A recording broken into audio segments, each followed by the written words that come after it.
Urban Tube, c'est avec Cervelle. Et naturellement avec la grande équipe de production Jules et du côté de la console technique Olivier Mbala, toujours avec moi. Il a pris la parole tout à l'heure, là maintenant on l'a de nouveau pour rentrer en profondeur en ce qui concerne l'entretien. Bonsoir une fois de plus Pamy. Bonsoir.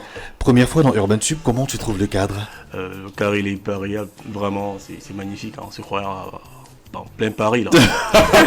Ah merci pour le compliment. Est-ce que tu n'as pas eu Heureusement que j'ai mis un peu de... arriver ici? Non, bien sûr, je connais la radio, c'est une légende, c'est une radio légendaire. Là. Oh là je passe là tous les jours. Je vois deux compliments. En plus, il fait la pub de Calac FM gratuitement. Deux compliments en moins de 30 secondes. Tu vois généralement des vidéos de Urban Tube? Bien sûr, je suis abonné. Écoute, c'est un grand plaisir de te recevoir. On écoute ta musique du lundi à vendredi dans cette émission. Ça et fait certains plaisir. auditeurs commandent même déjà ta musique, ça montre que ça circule. Ça fait plaisir à entendre, merci.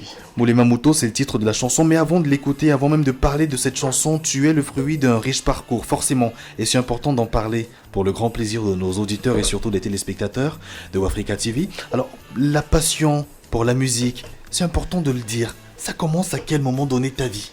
D'accord, alors la musique, je pense que tout le monde l'écoute déjà. Maintenant, le fait de vouloir en faire, ça a commencé, on va dire, en classe de quatrième. Ouais. Avec les artistes, on va dire, on écoute beaucoup des occidentaux. Hein. Ouais. Je pense qu'à peu près tous les jeunes de mon âge, les Français, Booba, Caris, tout ça. Section d'assaut à l'époque. Section d'assaut, voilà, section d'assaut. Je l'aurais même dû commencer par eux. Voilà. Donc du coup, la manière de faire, la gestuelle, la manière dont ils jouent avec les mots, ça m'attirait un peu. Donc, je me suis essayé, j'ai bricolé quelques petits mots et tout. Et on dit, l'appétit vient en mangeant. Et concrètement, qu'est-ce qui a été le déclic? À quel moment est-ce que tu as vu, je sais pas moi, les sessions d'assaut ou bien d'Adjou, et puis tu as commencé à esquisser des textes? En fait, le déclic, ça a été lors du concert de section d'assaut au Palais, c'était, je pense, au Papousie, au Palais des Sports. Au Palais des Sports, oui, exactement.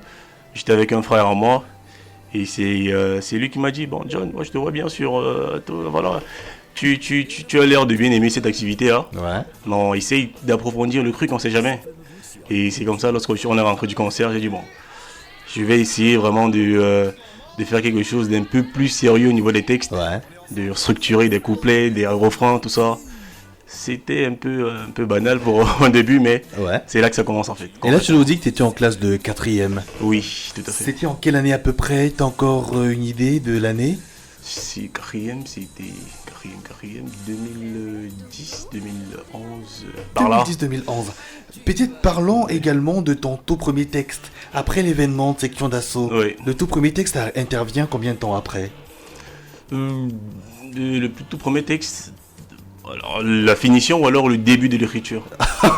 Parce que apparemment il y a un grand écart. Non, parce qu'en réalité, écrire, on peut commencer à écrire aujourd'hui et terminer le texte dans 2 semaines, dépendamment de l'inspiration. La finition. La finition, bon, on va dire 2 semaines ou 1 semaine et demie après le concert. Et le regard des autres par rapport à cela? Le regard des autres, bon, à l'époque, réellement, c'était mon entourage proche, mes cousins, les amis qui m'encourageaient. Et ils ont plutôt, pour le contexte de l'époque, ils ont plutôt apprécié le texte en fait. Oui. Ce texte avait été inspiré par quoi? Le texte m'était inspiré bien évidemment par on va pas se mentir, hein, il y a beaucoup de choses que nous on dit pas souvent, c'est que parfois on s'inspire des vies des autres, pas forcément de ce que nous on a vécu au quotidien, mais ce qu'on voit vivre ou alors de ce qui se passe dans notre entourage. Donc généralement c'est ça. Ouais. Tu vois, en vrai, tu racontes ta vie à quelqu'un, tu vois. Après, le mec, il met ça dans les chansons. Et évidemment. Et après, est-ce que tu as récompensé les gens qui t'inspirent? Tiens, c'est toi qui m'as permis d'écrire cette chanson. Tiens, voilà ta part. On va dire ça, oui, dans cette mesure où, bien évidemment, je pouvais ouvertement dire que bon, ça c'est toi qui m'as inspiré cette partie, si avec ton histoire, si avec voilà, mes récompenses, voilà, je pense que c'était une récompense morale. Hein. Allez, oui, tu penses. Prenons la machine à remonter le temps, la toute première scène, c'était où, tu te rappelles? La toute première scène, oui, je me rappelle, c'était en 2017, c'était ici à Lyrique, là. Ouais. Et lors d'une cérémonie, je pense que c'était de fin de cycle, voilà, c'est une amie qui m'a invité, et voilà, c'était plutôt bien. Il y avait beaucoup de crack, mais Ouais. c'était bien dans l'ensemble. La particularité que tu as, c'est que tu as été fortement inspiré par la musique française de l'époque, principalement les rappeurs. Oui. Mais aujourd'hui, tu fais un style qui n'est pas vraiment assimilé au rap, tu nous diras tantôt. Lorsque tu faisais ces scènes-là, quel était le style de musique que tu pratiquais sur scène? D'accord. Alors à la base, je suis un rappeur. Ouais. À la base. Maintenant, avec l'âge, on s'ouvre à on va dire, d'autres univers artistiques. Et je me suis bien sûr découvert une passion pour les musiques mélancoliques. Ouais. Par rapport également à mon vécu, parce que beaucoup de personnes jouent au dur, mais dans le fond, c'est pas toujours le cas. Donc on a une petite part on va dire, de douceur en nous, Ouais. que peut-être la maturité. Je suis pas vieux, mais plus le temps avance, plus on se dit bon voilà, ces émotions-là ressortent de manière naturelle. C'est pour ça que je me suis diversifié, on va dire ça comme ça. Une date, le 11 septembre. Ça te rappelle quoi? Hors septembre, ça me rappelle la sortie de mon dernier morceau. Exactement. Tout à fait. Moulé Mamuto, on va l'écouter.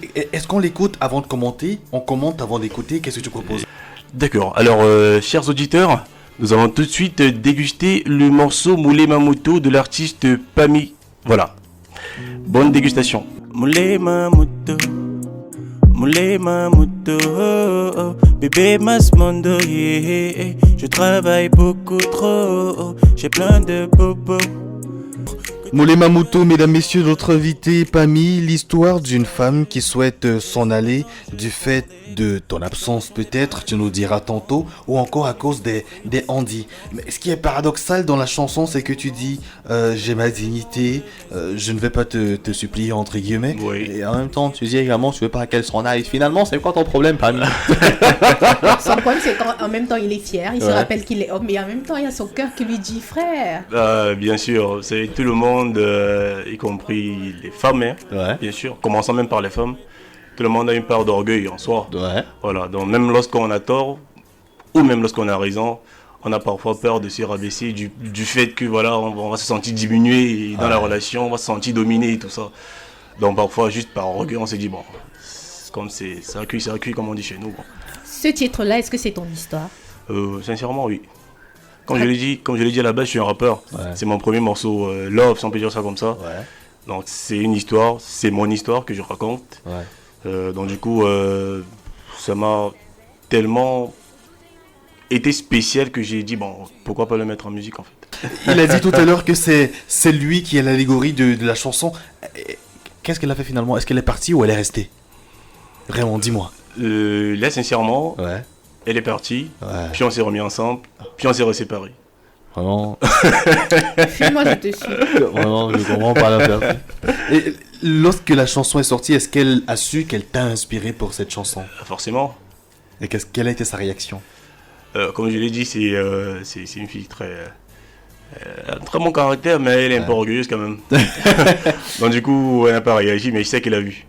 Pour revenir sur cette chanson, le vidéogramme qui est sorti le 11 septembre 2023 cumulera bientôt 2000 vues sur YouTube. Je rappelle que c'est sorti il n'y a que 3 semaines. Alors, une chanson quand même, le titre, Moulé Mamuto, en Oui. Douala, pour un artiste qui est originaire de l'Ouest, fruit de l'intégration nationale. Exactement. Pourquoi le choix de la langue Douala? Tout simplement parce que c'est une langue chantée que j'apprécie énormément. J'ai beaucoup écouté les grands frères Bendeka, les papas même, je vais dire ça comme ça. Et du coup, une partie, ça c'est une partie de mon inspiration, et l'autre partie c'est parce que justement la concernée Ouais. était justement de cette partie du pays là. D'accord. Moulé Mamuto, ça signifie quoi déjà pour ceux qui comprennent Pour les pas? Mamoto, ça signifie le cœur de la femme. Moulé Mamuto, c'est ça. Magnifique. Donc, lorsqu'on sait que tu es rappeur à la base et producteur, Oui. comment est-ce que tu fais pour changer de style? Parce que tu as dit tout à l'heure que tu voulais exprimer la mélancolie qui est cachée à chacun de nous. Oui. Les rappeurs également le font, mais pourquoi est-ce que tu as changé de style? D'accord, très bonne question. Alors en réalité, le rap est calqué justement sur une retransmission des réalités parfois un peu dures de la vie qu'on met en texte pour justement faire partager l'émotion, mais l'émotion généralement un peu agressive. C'est un peu une émotion parfois un peu agressive, une réalité agressive et qui est complètement différente de la musique R&B, musique douce, tout ça. Et je me suis dit, bon, en réalité, j'ai pas décidé de changer de style. C'est venu que juste comme ça. Donc, par rapport à mon histoire, je suis resté un matin. Et je me suis dit, bon, pour quelle raison ne pas le mettre en musique? Parce que ça m'a vraiment touché que bon, j'ai juste décidé de le faire ça comme ça. J'ai pas décidé de changer de style du jour au lendemain. Le top des artistes locaux, uniquement